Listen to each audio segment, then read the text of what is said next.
Earlier this year, I ranked the OnePlus 7T the best phone under $500, and a lot has changed.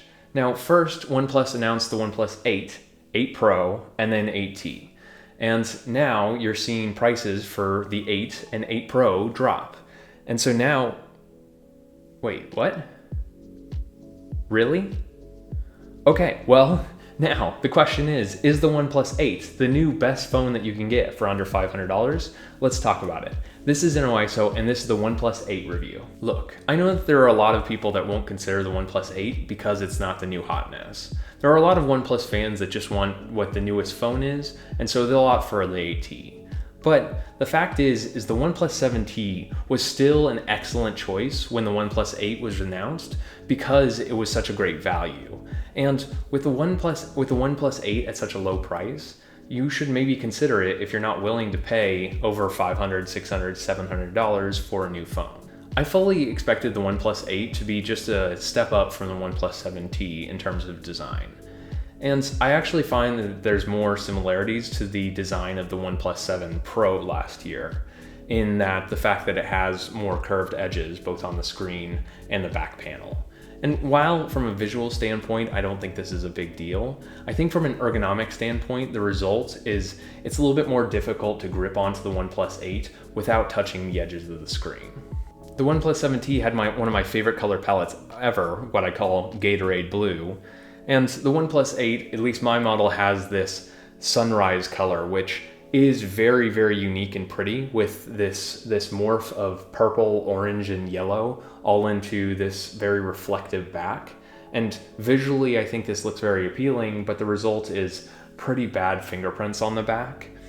I think this is a very striking design and very unique design, but I would prefer a blue color like the OnePlus 7T.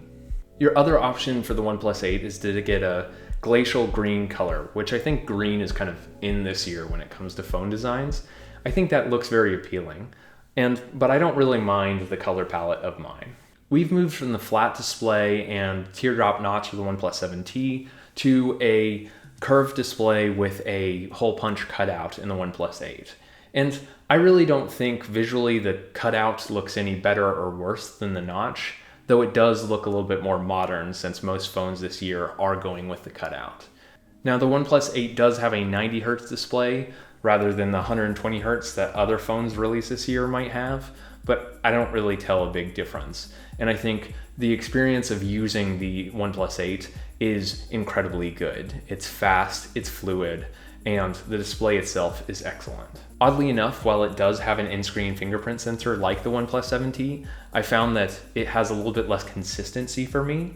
I don't know if that's because of scratches on the screen or just because I need to re-register my fingerprint again, but it's just a little bit worse of an experience having a lot more failures when trying to pick up the phone and use it quickly.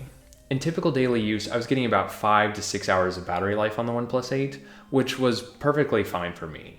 And in general, the experience and the performance was obviously very, very impressive. Now, when it comes to camera performance, the OnePlus 8 takes respectable photos.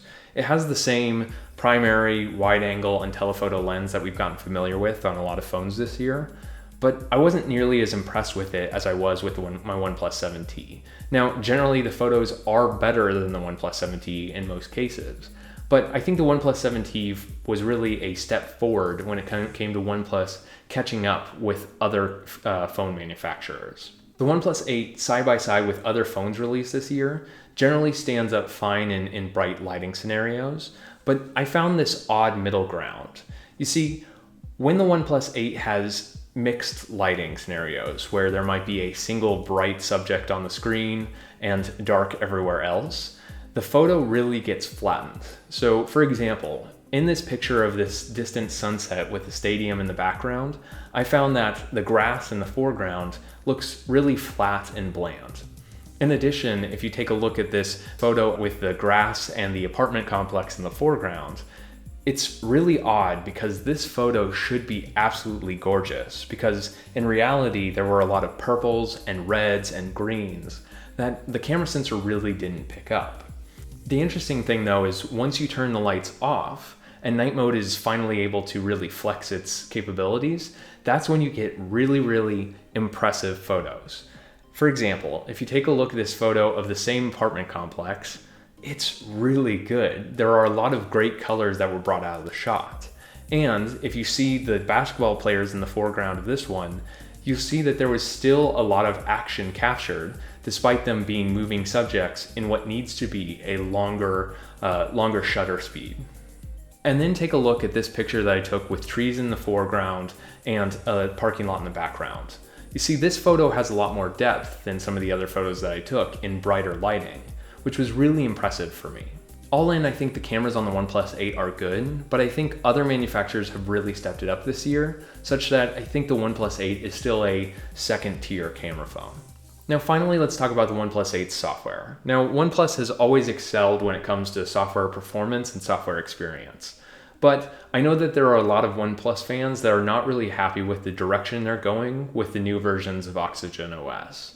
Now, there are a lot of visual similarities with Oxygen OS to the newer versions of One UI. And I can understand that OnePlus fans specifically choose not to have Samsung phones, and so they don't want One UI's experience. Now, personally, it's not as big of a deal to me because I was specifically asking for OnePlus to come up with a new coat of paint for Oxygen OS, but I can understand their frustration. For me, I think the added benefit of always-on displays, which we've been waiting for forever, are more than worth any sort of downside of the visual experience of Oxygen OS. One other small note, I have noticed the vibration motor on the OnePlus 8 to be not as consistent as I've expected out of OnePlus in recent years. It feels a little bit rattly to me, and it makes this small ringing noise when I type on it. And as a result, I've ended up turning it off, which instantly makes it a worse experience when I'm trying to type. After my excellent experience with the OnePlus 7T, I had really high expectations for the OnePlus 8.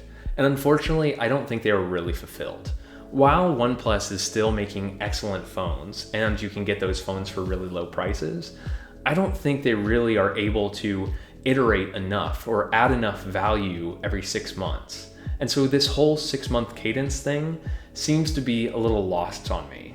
I would personally prefer if OnePlus put all of their focus on making 1 or maybe 2 excellent phones each year. But OnePlus is doing this specifically to stay relevant in the fall time where they don't have a release. I'll have to see in the future whether the OnePlus 8T offers that significant jump in performance or experience that I was expecting out of the OnePlus 8.